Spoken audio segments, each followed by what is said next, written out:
沖涼唔係就咁濕水捽泡咁簡單㗎。專業嘅沖涼流程有好多學問。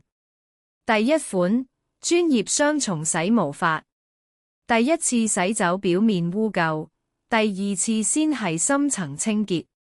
水溫要保持攝氏37至39度。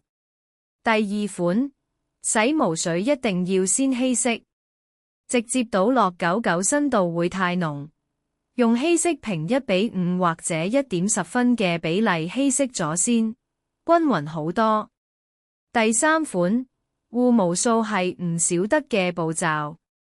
由毛巾按摩到毛尖，用熱毛巾包住等5分鐘，令營養滲透入毛髮。第四款，過水要過得好徹底。殘留嘅洗毛水會刺激皮膚，用手一層層咁撥開毛，確保清水去到皮膚表面。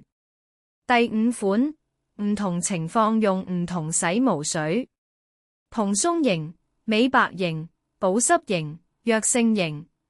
買之前了解清楚99嘅需要。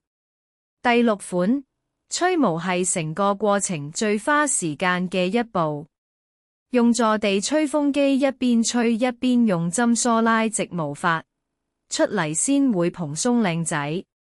專業沖涼大概需要1至1.5小時，每個步驟都唔可以偷懶㗎。